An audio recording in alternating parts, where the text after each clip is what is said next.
Good morning. Hello, कैसे हैं आप सब लोग। मैं आपसे एक बात और शेयर करने के लिए आज आई हूँ। बस इतना ही कहूँगी कि एक ऐसा इंसिडेंट है जो लाइफ में वन टाइम होता है, हमेशा नहीं होता, वन टाइम ही होता है। जैसे एक कंपनी का मैं आपसे डिस्कशन करना चाहती हूँ कि एक बच्चा है जो कंपनी में अपना उसने रेज्यूमे दिया और वो सेलेक्ट हो गया फॉर इंटरव्यू।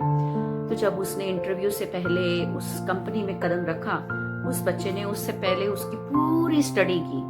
कंपनी का ऑनर कौन है, कंपनी कैसे चलती है, इस कंपनी के टारगेट्स क्या थे, इसके कितने प्रॉफिट्स हैं, कितने लॉस हुए हैं, पिछले 10 इयर्स का उसने पूरी स्टडी की उसके बारे में, ताकि उससे जब भी जहां से भी कोई क्वेश्चन पूछा जाएगा कि वो उसका इजीली आंसर दे पाए। हुआ क्या कि बड़ा स्मार्ट गेम खेला उस बच्चे ने। तो मैं चाहती हूँ कि वो चीज़ आपसे मैं डिस्कस करूँ। तो उसने इंटरव्यू जब देने गया तो इंटरव्यू में जो ऑनर थे वो खुद वहाँ प्रेजेंट थे और एक दो जने और थे उनके पास। और उन्होंने जैसे ही वो बच्चे की एंट्री हुई, बच्चे ने सबसे पहले उनको सबको थैंक यू कहा कि आपने मुझे इंटरव्यू के लिए चूज़ किया, इसके लिए बहुत बहुत थैंक्स। और मैं बहुत भाग्यशाली हूँ कि मेरा इस कंपनी में जॉब, मुझे इंटरव्यू के लिए बुलाया गया। सबसे पहले जॉब तो बाद की बात है, आप लोगों ने मुझे इंटरव्यू के लिए बुलाया, इसके लिए आपका बहुत बहुत थैंक्स। और जो हमारे सर हैं, जो ऑनर हैं, मैं उनकी दिल से रिस्पेक्ट करता हूँ, क्योंकि उन्होंने एक छोटे से कमरे में अपनी कंपनी को स्टार्ट किया और आज ये कंपनी कम से कम करोड़ों का टर्नओवर हमें दे रही है सालाना, अरबों का टर्नओवर जो भी था उस कंपनी का। क्योंकि मैं ज़्यादा डिटेल में नहीं जाना चाहती हूँ, मैं बस सुपरफिशियली आपको एक बात समझाने के लिए ये वीडियो बना रही हूँ। वो बच्चे को इतना ज़्यादा उसने उन जो ऑनर थे उनके बारे में डिस्कशन किया। उसने बोला कि सर मैं बहुत थैंकफुल हूँ कि आपने बुलाया। सेकंड थिंग उसने बोला कि आपने जो संघर्ष किए, सर मैं जानना चाहता हूँ वो संघर्ष कैसे थे, उस समय आप कैसे कंडीशन में आपने वो, मतलब उस टाइम तो इतने रिसोर्सेज भी नहीं हुआ करते थे, आपने कंपनी इतना ज़्यादा कैसे आपने किया। बस डन। उस बच्चे ने सिर्फ इतना ही बोला है। उसने क्वेश्चन पूछने वालों से ही क्वेश्चन पूछ लिया।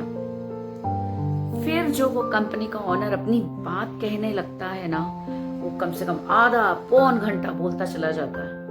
मैंने इस एक कंपनी में स्टार्ट किया, मेरे पास पैसे नहीं होते थे, मैं इतना ज्यादा गरीब, मैंने इस कंडीशन, मैंने ये लिया, मैंने उधार लिया, मैंने वो लिया, मैंने इतने संघर्ष देखे, मैंने इतने अप एंड डाउन देखे। तो उस लड़के को कुछ ज्यादा नहीं करना पड़ा। उसने सिर्फ अपना एक मास्टर प्लान खेला। उसने सामने वाले की समस्याओं को सुना। उसने सिर्फ और सिर्फ अपना नहीं कुछ बोला, लेकिन दूसरे को बोलने का मौका दिया।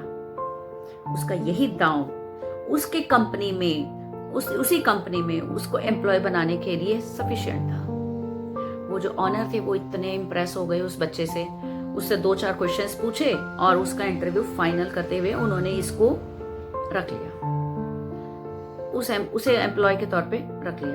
और धीरे धीरे वो, आपको तो पता है, इम्पोर्टेंट होता चला गया। आपको मैं ये बताना चाहती हूँ कि जब हम अपनी समस्याओं को ज्यादा डिस्कस ना करते हुए दूसरे की प्रॉब्लम्स को सुनने की कोशिश करते हैं, तो डेफिनेटली ये चीज इतनी हीलिंग देती है ना सामने वाले को कि आप सोच नहीं सकते। आज की दुनिया ही नहीं, पहले भी हम सिर्फ अपनी बातें ही तो कह रहे हैं। ये संसार बातों का संसार है भाई। यहाँ पे हम समस्याएं डिस्कस करते हैं, एक दूसरे की प्रॉब्लम सुनते हैं और सॉल्यूशन देते हैं। अगर आप सॉल्यूशन नहीं भी दे पाते हो तो सामने वाले की सिर्फ सुन लो, उसकी समस्या को सुन लो, दैट्स इट। बस इससे ज्यादा और कुछ नहीं करना होता। लाइफ में बहुत कम मौके मिलते हैं जब हम किसी को हील कर सकें, सोल रूप में, मतलब उसको आत्मिक रूप से शांति प्रदान कर सकें। और वो तभी कर पाएंगे जब हम उसकी समस्या को सुनेंगे, जब हम उसकी प्रॉब्लम्स को सुनेंगे। हम सिर्फ और सिर्फ अपनी समस्याओं के बारे में गाते रहते हैं, हमने ये संघर्ष देखे, हमने वो संघर्ष देखे, लेकिन क्या हम दूसरे की बात सुनते हैं? कभी कभी नहीं सुनते। अरे बुजुर्गों के पास तो बैठने से भी कतराते हैं लोग कि वो पता नहीं अपने पुराने जमाने की बातें करेंगे। बच्चे जब टीन एज में आ जाते हैं तो उनके टेंट्रम्स डेफिनेटली एक अलग लेवल के होते हैं, अलग जोन के होते हैं। तो पेरेंट्स उनसे भी कम बात करना पसंद करते हैं कि ठीक है तुम अपने उसमें ओके ओके ठीक है, क्योंकि बच्चा एकदम हाइपर होने लगता है ना, उसको एकदम एंग्री, वो एंगर एकदम शो करने लगता है, क्योंकि हार्मोन इम्बैलेंसेस होते हैं उस टाइम पे। टीन एज, आपको पता है, सबको मालूम है, हमें मालूम है कि टीन एज वाले जितने भी स्टूडेंट्स हैं, जितने भी लोग हैं, वो अपनी अपनी अलग ही दुनिया और अलग ही एक लाइफ को अपने लाइफ बना के बैठे होते हैं। उनका एक अपना ही ड्रीम लाइफ होती है और वो उसी में मस्त रहते हैं, और जब उनके यहाँ को एंट्री करता है तो बस उसमें वो गुस्सा होने लगते हैं। सेम यही एक चीज एक पेरेंट की थी, जब उसने अपने बच्चे से कहा कि बचपन में ये इतनी अच्छी थी मैम, इतनी अच्छी थी, जैसे जैसे ये बड़ी होती जा रही है मेरी तो बात ही सुनती नहीं है। यहाँ तक कि पहले मैं उसको बैठने को कहती थी, एक जगह बैठे रहो, तो वो वहां से कम 2-3 घंटे हिलती नहीं थी। लेकिन अब जैसे जैसे बड़े हो रहे हैं, 9th में, 10th, 11th, 12th, ये तो जैसे जैसे टीनेज में आ रहे हैं, ये हमारी सुनते ही नहीं है। वो इसलिए नहीं सुनते क्योंकि आप उनके साथ माँ बन के बात करते हैं। और थैंक यू सो मच कि आप मेरे वीडियोस को पसंद करते हैं और यहाँ तक पूरा सुनते हैं। Thank you, bye.